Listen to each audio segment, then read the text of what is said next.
partager un petit message d'encouragement aussi, surtout d'encouragement d'ailleurs, au travers du livre du prophète Yeshaya, donc Ésaïe. Voilà.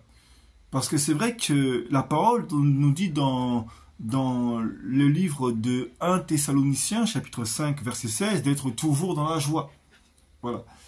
Et c'est vrai qu'on nous formate, on est souvent formaté, on se dit, mais non, je dois être dans la joie, je dois être dans la joie, limite, je proclame la joie. Sauf qu'il y a vraiment des périodes où on est parfois en dépression, excusez-moi, on est humain. Hein. Alors oui, il faut vaincre la chair, c'est vrai, il faut vaincre la chair. C'est spirituel. Mais il y a des fois où il faut reconnaître des situations aussi. Voilà. Et il faut reconnaître qu'on est des humains. Alors oui, il y a des paroles, mais parfois ça marche pas. Pas parce qu'on a une mauvaise volonté, mais parce qu'on a un cœur parfois très sensible. Et le Seigneur comprend cette situation. Voilà. Alors, j'aimerais du coup aller dans le livre d'Ésaïe au chapitre 53, qui dit, pour commencer, « Qui a cru à notre prédication ? Et à qui le bras de Yahweh a-t-il été révélé ? Toutefois, il s'est élevé devant lui comme une jeune plante, comme un rejeton qui sort d'une terre desséchée. Il n'y avait en lui ni beauté ni splendeur quand nous le regardions, ni apparence qui nous le fasse désirer. » Vous voyez, et parfois, on veut absolument refléter Christ. Et faut pas oublier une chose, c'est que Christ a été parfait. Christ était vraiment la lumière sur terre. Il était vraiment la joie du Seigneur, vraiment incarné. Donc il avait cette force. Ce n'est pas qu'on n'a pas cette force. C'est qu'en tant qu'homme, femme fait de chair, parfois il nous arrive d'être limité. Et lorsqu'il y a quelque temps, j'étais dans une situation compliquée, hein, vraiment, hein, mentalement même, psychologiquement, ça agit sur nous. Alors on a beau le déclarer parfois, on reste des humains. C'est pas tout le monde qui a la même foi. Voilà, on peut avoir une foi sur un autre sujet et notre foi sera moins grande sur d'autres. C'est pour ça qu'on est là pour se compléter les uns les autres dans le corps du Christ. Alléluia. Gloire au Seigneur. On doit toujours exercer la foi. Alléluia. Et donc, je disais, mais Seigneur, waouh, je suis vraiment pas un vrai témoignage pour toi. Où est le témoignage, Seigneur, au travers de mon comportement au quotidien, au travers de mon voisinage, etc. Et là, le Saint-Esprit me ramène dans ce passage. Il me permet de méditer, de prendre conscience. Il n'y avait en lui ni beauté, ni splendeur. D'autres versions disent ni éclat. Donc il n'y avait rien de brillant forcément.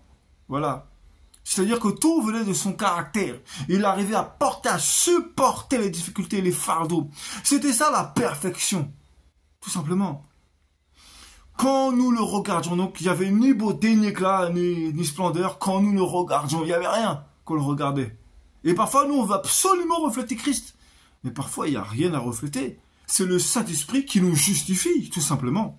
Voilà, il ne faut pas chercher à midi à 14h parfois. C'est le Saint-Esprit qui justifie que nous sommes bien ses enfants auprès de ceux qui veulent nous juger. Même au travers de l'Assemblée. Hein. Voilà. Voilà. Ni apparence, quand nous le regardions, ni apparence qui nous le fasse désirer. Donc en fait, même pour aller vers lui, en fait, il n'avait rien. Il n'avait rien qui nous le fasse désirer. En fait, il n'était pas là pour faire sa pub. Il n'était pas sur la terre pour faire sa pub. Je suis Yahweh. Non. Et nous, on n'est pas là pour faire la pub. Nous sommes enfants du Seigneur. C'est notre caractère, notre patience, notre douceur, etc. Le fruit de l'esprit. Tout simplement. Voilà. Galates chapitre 5, je crois aussi. Bref, excusez-moi. Voilà. Parfois, on est tellement combattu qu'on a du mal à lire la parole et parfois, on oublie un peu les chapitres et les versets. Bref. Faut être honnête, hein. Faut pas faire semblant. Donc, voilà. Ni apparence qui nous le fasse désirer. Parce que parfois, lorsqu'on voit des situations, on est accablé. On n'a pas envie parfois. Sauf qu'il avait la sagesse. Il avait un comportement de sagesse qui fait qu'il n'était pas comme tout le monde. Tout simplement. Mais, voilà, il faisait pas quoi que ce soit pour vendre l'évangile, pour vendre la Torah. Non. Son caractère reflétait la Torah, tout simplement. Et parfois, lorsqu'on va voir des personnes qui ont un comportement qui nous déplaise, on va faire ça. Ouais, excusez-moi, bien-aimés, on n'est pas des clowns. Hein. Parfois, il faut aussi faire comprendre aux gens que, ok, on envoie le Seigneur, on est frères et sœurs, mais il faut qu'on parle, faut savoir parler. Il faut savoir dire quand quelque chose ne va pas dans l'amour et la sagesse, bien évidemment, mais il faut savoir le dire. Il ne faut pas tout le temps faire semblant parce qu'on est en Christ. Oui, on est en Christ, mais il faut être vrai. Parce que sinon, on appelle ça de l'hypocrisie.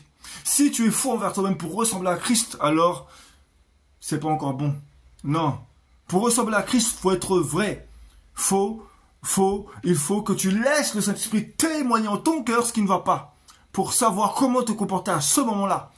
Faut pas que tu fasses les choses pour plaire aux autres et prostituer Christ. Non. Sois normal. Le Saint-Esprit te comprend. Il connaît ton cœur. Il te permet d'expérimenter, d'exercer son caractère. Alléluia. Et il travaille ton cœur. Donc si cela vraiment, le message c'était vraiment ça. Ne prostituez pas, ne faites pas semblant d'être dans une joie dans laquelle vous n'êtes pas. Le Saint-Esprit connaît votre cœur.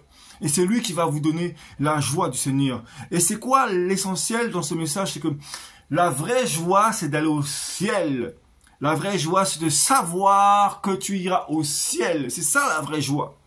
La vraie joie, c'est que dans le secret, tu sais que tu vas aller au ciel. Le Seigneur va te consoler parce que ne t'inquiète pas. Tu vas aller au ciel. C'est pour te préparer au ciel. Et c'est ça la vraie joie. C'est ça qui nous réconforte. Parfois, même quand on pleure, on a un petit réchauffement au cœur parce que, une petite consolation parce qu'on ressent cet amour du Saint-Esprit. Ne t'inquiète pas. Je te prépare au ciel. Et ça nous console dans le secret. C'est ça la joie du Seigneur aussi. Parfois, les secrets de la joie du Seigneur. Voilà. Et le fait de se relever, les adversaires, ceux qui sont contre toi, ils vont dire, mais comment il fait pour se relever? La joie du Seigneur. Ça parle tout seul. Et elle nous justifie. Voilà. Rien ne sert de jouer un rôle, d'être joyeux pour rien. Sois toi-même. Voilà. Parce que l'équipement, voilà, David, il n'a pas fait comme les autres soldats, porter une armure qu'il ne pouvait pas, non. Il est resté lui-même dans les combats. Reste toi-même.